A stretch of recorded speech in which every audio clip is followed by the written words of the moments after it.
Well, at least we're closing out strong. You know, it's funny. This episode was literally not written, basically at the last minute. Usually when an episode is written this late into production, it turns out to be a mess.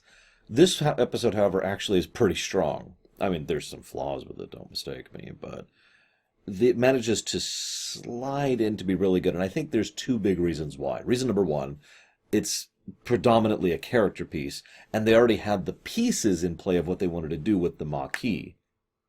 I hate to point this out, but you'll notice that Nechayev is in this episode, Golivek is in this episode. They go out of their way to specifically show Klingon, Vulcan, and American Indians when it comes to the Maquis group. The woman who plays Kalita actually will come back later in the episode Defiant, and my personal favorite one, Laren specifically refers to Chakotay. Oh, not by name, of course, and in fact, Voyager would then torpedo this. However, both the actual official StarTrek.com thing and the guide I've got right here both indicate that the intent was the instructor that she refers to, that back at Starfleet, who resigned to support the Maquis, was supposed to be Chakotay. So they already had an idea. This is to be a launch point. They wanted to really push into Voyager. And they wanted to be a big character piece for Rome. This is the funny part, though. If you'll forgive me, if you don't mind my reading this. So they wanted to get Michelle Forbes back, and so Jerry Taylor says, "We contacted Michelle's people, and the word came back to me it was possible she'd do the episode, but it would depend on a phone conversation I would have to have with her in order to see that this was a story she wanted to do." Well, this is the next to last episode, and we didn't have a story. We had days before we were supposed to have a script. We couldn't take the time to develop a story if we didn't know she was going to be in it. So I got on the phone with her and did a tap dance. I was concocting things out of thin air. Ro does this, and she does that. It's an intense story of a woman's personal moral dilemma. Sounded very intense and emotional, and apparently it worked, because within minutes after I'd gotten off the phone with her, the word came back that she would do the episode. Then we had to write the story out of something that I had spun out. Now, again, you'd think, well, that sounds like a terrible idea. But as weird as this may sound, it makes perfect sense to me that would turn into a good story. Because, again, it's all about trying to sell the character moment. And, I mean, well, this is an Echeverria script, which was also worked on by Naren Shankar, and it's a big character piece centered around a strong guest star. Of course it's going to work out. Now, Ro...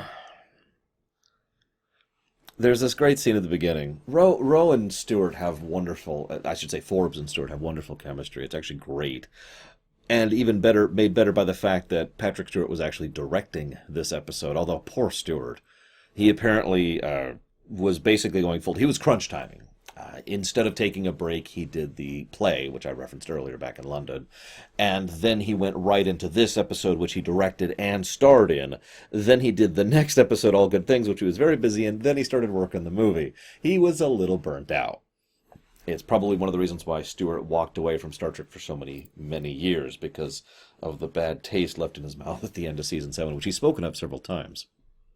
But there's this great moment where Ro is, greeting everyone, and she's kind of awkward, and then Picard's like, "Could you come to the bridge?" "Hi, I just wanted to get you out of there. You looked like you were being overwhelmed." And she's like, "No, yeah, I like everyone. I just kind of wanted to do it one-on-one." So then we cut to the actual bridge scene, and there's actually a surprisingly good combat scene between the Galor and the Maquis ships. Cool. That's pretty cool. How did the Maquis take out a Galor? Those Galors are pretty damned good in combat. They're basically a match, if not better, than a Galaxy class, because while in terms of overall stats they might be the equivalent of a Galaxy, they are more combat-focused. And yet these Maquis managed to take them down? I'm actually pretty impressed at the fact that they managed that. So, the Maquis are Federation citizens. The episode makes repeated reference to the fact that these people in the demilitarized zone are Federation citizens, which is basically the source of all of the problem here. I'm not going to go over this yet again.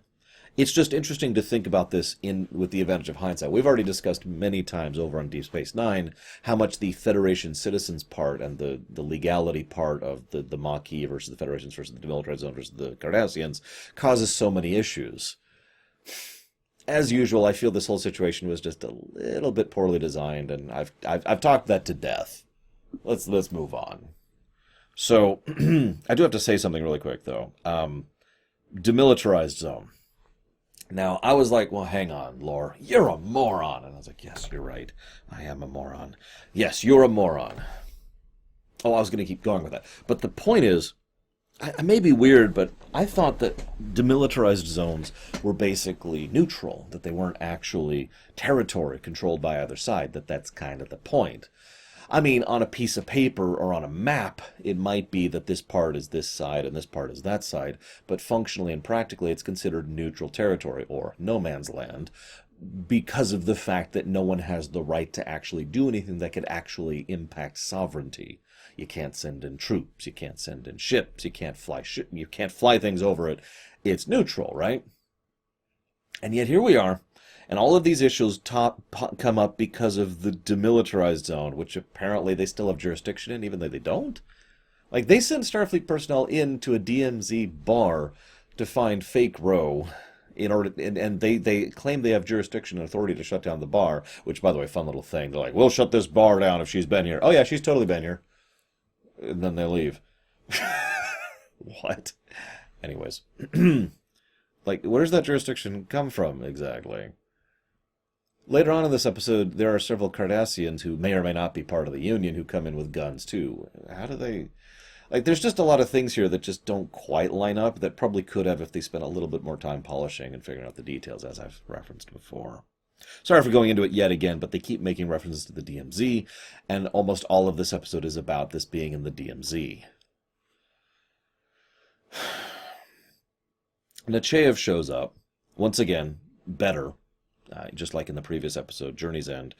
It's actually interesting how sympathetic and intelligent she is here, considering her reaction over in DS9. She actually flat out says that she's pretty sure the Cardassians are, in fact, supplying and have been caught supplying their side. And yet, over on Deep Space Nine, there's a bit where Sisko challenges her, saying, you know, are you sure we should be keeping to the treaty, because it's a treaty the Cardassians are not keeping to which her reaction is, are you questioning Federation policy? I have a feeling that this is actually a conflict of writers who were taking her in different directions, because these episodes all happened basically at the same time, real life-wise. You know, DS9's Maquis episodes were coming out while this stuff was coming out. So I can kind of see that. But at the same time, I'd really have to do some stretching to make that work in character, in alpha canon, if you will. So, Starfleet has jurisdiction. I already mentioned that. Khalid is there. I already mentioned that. I mentioned that thing. The Maquis are rather paranoid. In fact, if I was to be so bold, I'd say the way they're written in the recruitment phase is the worst part of the episode, because they are written in the same manner that Hollywood always portrays criminal organizations. No, seriously, it's. I'm sure you've seen the story before. I'm a good cop, but I have to join the crooks in order to figure out what's going on. Then they join the crooks, and the crooks actually aren't that bad. And then they become sympathetic, and then their loyalties are torn. You know, it's that story. It's almost copy paste. And the scene where she's kind of interrogated and grilled being brought in is a little bit too rote for me. It also doesn't help that the guy playing Macius, I don't know, he was kind of weird for me. He didn't work for me, you know?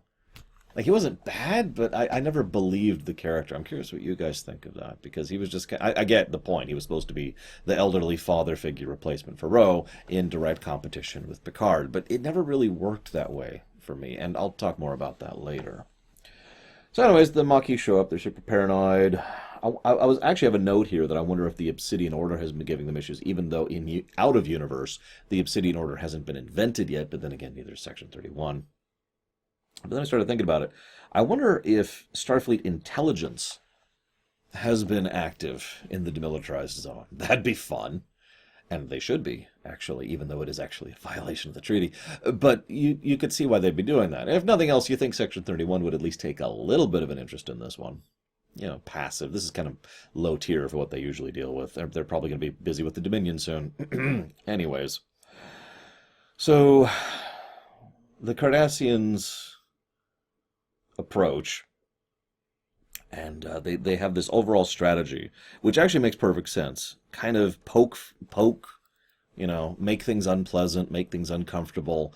Don't really go completely over. Don't just straight up attack the place, because that would actually be a far more overt treaty violation, which would then give political sway to the Federation side against the Cardassians. And as we've established, especially over in DS9, the Cardassians really want this treaty just as much as the Feds do. They're both profiting from it, or at least the Cards are profiting from it. The Spoonhead, excuse me. Now, the reason I bring this up, though, is because all of this approach to make things unpleasant doesn't actually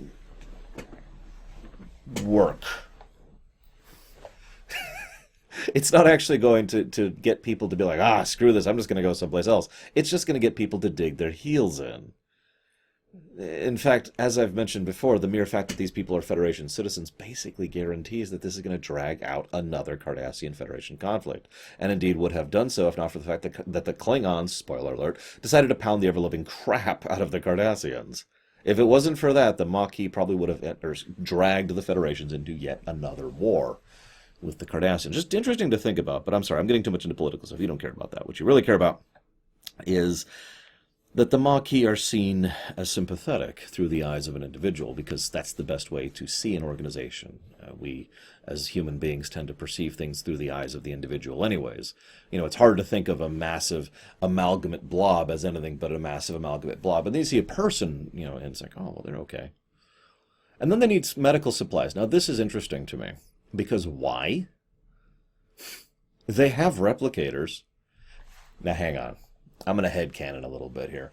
I've always personally believed that there's different types and, let's say, qualities of replicators. That there's the really, really good, really precise, large-scale replicators, which they use for heavy construction. And those ones, they're so difficult and precise and functionally, there's so much... It's so difficult to make those that they only have so many of them for whatever reason. And so those are the ones that they use to make the really big, really precise, those things can make basically anything, right? And then you have the large-scale industrial replicators, which make stuff en masse. They're designed to make, fairly basic stuff in huge quantities. Then you've got, like, your typical replicators, which are predominantly food-based, and so forth and so on. Now, this whole headcanon has one little layer to the bottom there, and that's the crap. Replicators. We'll just call them the civilian replicators, because, you could see why civilian-grade replicators would be lower quality than military-grade, right? So the idea here is maybe they have civilian-grade replicators, which basically can't actually make, health stuff, health packs, medical supplies. Okay. That makes an extremely small amount of sense, right up until the fact that you remember that medical supplies are the kind of things that you'd think would actually be pretty high priority for a civilian-grade replicator. So no matter how you dice this is kind of a, huh? Of course, the obvious answer is whatever it is can't be replicated for whatever reason, although they never address that. So, they go to get medical supplies. There's and I love this, by the way. Sure, we're getting a request for aid from a ship by a protostar. We can't send a message to it because no message will reach it because of the interference. And nobody says, well, how do we get a message from them? Like, at no point does anyone bring that up. And then they show up and they say, oh my god, our sensors don't work, even though their sensors work periodically. I get that there's a lot of interference, which just means, but at the same time, there's a little bit of inconsistency there. However, I'm willing to give the scene a pass because it's actually surprisingly competent on behalf of the Starfleet personnel. There's this line where Khalida, I think, flat out refers to the Galaxy class, the Enterprise, as a fortress. I like that parallel because, to be blunt, that's how it should be. It isn't how it is. I mean, rascals exist, for God's sakes. But you can see why that is the thing that it probably should be perceived as, and frankly, it probably should actually be. And I love the fact that they keep up to date with what Ro's doing and effectively allow her to infiltrate the ship in order to keep her cover. It's just a nice little tidbit, and it works very smoothly. I like the whole sequence. It's good. It's good. So, they...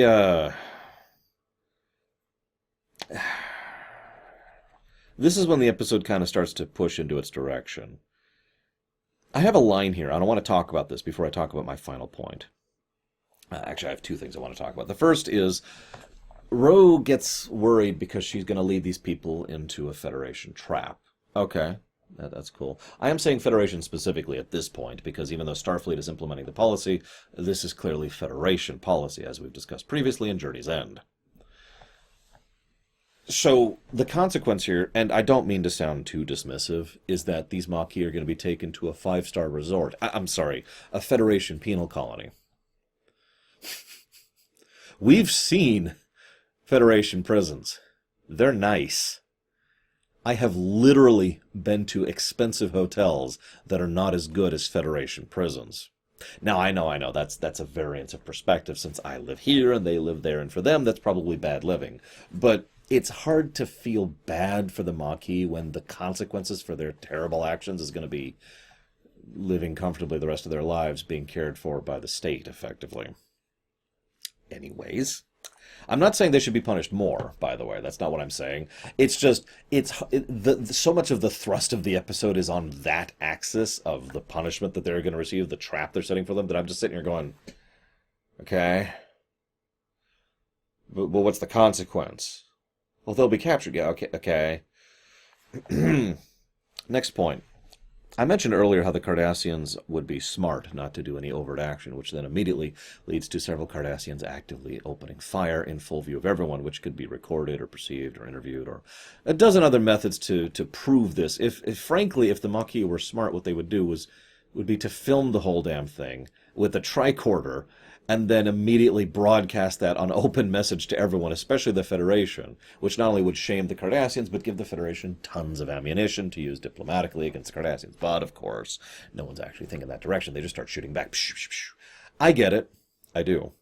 But it does show how the Maquis don't really have long-term thinking, which actually makes perfect sense, because if you're paying attention to the Maquis story arc, they kind of don't do anything or go anywhere up until... oh god, I can't think of his name. The guy from DS9 defects and basically takes over the Maquis and starts giving them, unification and orders and organization, and starts thinking like a political entity rather than, a bunch of people just fighting back against people they hate. Just tossing all that out there, because I've complained about this already in DS9. The Maquis story arc was actually pretty interesting. It was rough, and the writers apparently had no idea what to do with it because, so they just wrote them out of existence. This happened on DS9 and Voyager. Anyways. Poor Ro. See, this is the really interesting part of the episode for me. This is when the episode really sells me. And it was actually hitting me emotionally, no joke. Ro has no loyalty to Starfleet. None. No. Ro Laren has loyalty to Picard. She is deeply and devotedly dedicated to that man. Oh, sure, she has friends among Starfleet, and she probably considers... There's a great scene when she says goodbye to Riker. She even calls him Will. And he says, take care of yourself. There's actually... It's a very brief bit, but you can tell there's an actual bond there, just briefly. It's not like she doesn't care, but her loyalty, the thing that keeps her going, is her adherence to Picard, her father figure. Now, that's a powerful thing. How many of you don't have to answer. You can answer in your head or just out loud and not type it. How many of you out there have loyalty to a person? Tremendous, real, powerful, no really, I'll be there for them, hell or high water, loyalty to an individual. I know what that feels like. I have individuals, plural, 5, that I am very, very, very loyal for, that I would literally die for. I understand that feeling extremely well. But here's the funny part. Picard does not believe in the ideal that he is championing. As I pointed out before, Picard is a disgruntled soldier following orders of a disgruntled admiral following orders from a Federation council that nobody below the council actually agrees with. This is actually pretty dark, if you think about it, because Picard is being forced to be against what she is in favor of because of orders. Now, he's the one who comes down hard on her, but at every point we can tell he doesn't give a crap about that, and that is very Picard, too. He will grumble, and he will be irritated, and he will hate it, and he will try to fight it through the system, but he will still follow his orders, at least until Star Trek Insurrection happens. Now, I point all that out... By the way, Insurrection, to continue this trend, it was the Federation Council that was the one who approved the Insurrection thing, but I'm getting off topic. So, Ro is loyal to Picard, but she is also loyal to the ideal. the ideal of what the Maquis really represent, defending oneself against oppression. And it is oppression, what the Cardassians are doing in the demilitarized zone and to their own, to the colonists and to whatever else is going on there. It's wrong, fundamentally and brutally wrong, just as is the Union's overall approach to everything at this point in history. So she has her loyalty to an ideal and her loyalty to a person. That's the conflict of the episode. It's not about she must choose between the cops and the criminals. No, no, no, no, no, no, no.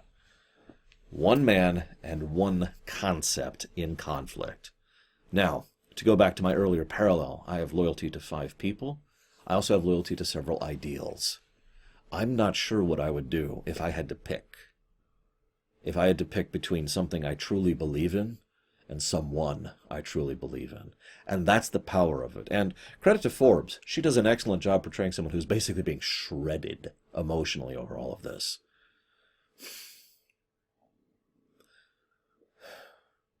The really messed up part is Picard at every step of the line simultaneously sympathizes but doesn't get it. There's a line he says, I don't think I wrote it down. There's a line he says where he's like, it's not about me, it's about you. Ro, you'll be throwing away your career. She doesn't give a damn about her career. Why do you think she went through that? Why do you think she signed up for one of the hardest things to do in Starfleet? The thing that had a huge turnover rate, dropout rate. Do you think she did it because she really wants to show that she's the best at Starfleet, or do you think she did it because she wanted to prove to Picard that she was worth it? And she was. He was right. You notice Picard's really big on giving people second chances, by the way. This is not the first time, this isn't not the 15th time this has shown up. He's really big on that. It makes sense, considering he himself had a second chance, or 5, in his life. The little knife through the chest comes to mind, but you get the point. She wants to live up to that, to the respect and trust he places in her. It's actually interesting that despite her misgivings, he still places his trust in her for the mission. Because basically what he's saying at that point is he expects of her what he expects of himself. I don't believe in what I'm doing. I don't believe that I'm on the side of right, but I have orders, so I'm going to do it. And that's what he expects of her. And so she has to, in the end, finally choose. And she chooses the ideal. And yet, at almost every scene, by the time she finally changes her mind, there are literally tears in her eyes. And the cracks in her voice as she's talking. Again, the scene between her and Riker is actually very powerful. Because you can tell Riker gets it. And the scene at the very end is incredible. Picard doesn't say anything. He's just a statue. There's so much in that. And that's the power of showing, not telling, right there. And that's how the episode ends. This is a great episode. It's funny. Season 7 was like, okay, and then absolute dreck. And then we just get this out of nowhere. And then we're going to end strong. We're going to end with all good things. So this is great. Better than Enterprise or Voyager, for that matter. But I wanted to add one last thing right at the end here. So this is the end of Laren. She didn't want to be on DS9, so that didn't happen. And she will never be on Star Trek again, at least as of the moment that I'm saying these words. Who knows? Maybe they'll bring her back for the Picard show or Discovery, or I don't frickin' know. But as of this moment, she has never done a Star Trek thing again.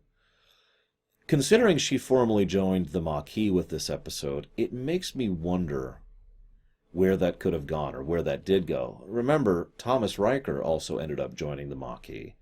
In fact, working with, I just forgot her name. I wrote it on Kalita, working with Kalita in the episode Defiant over on DS9. Which means at the very least, they were probably in the same cell at one point in time. I find myself extremely curious how Thomas Riker and Laren ended up working together and how they gelled, because it's extremely likely the two interacted in the Maquis. Of course, the follow-up question is whether or not either of them survived the genocide of the Maquis by the Jem'Hadar. Now, I know there's the extended works that aren't considered proper canon, and some of those do discuss that, but it's interesting to think of within the confines of the show. Next week, we're going to talk about all good things. It's been a long trip, guys. I hope you'll finish it with me. See you next week.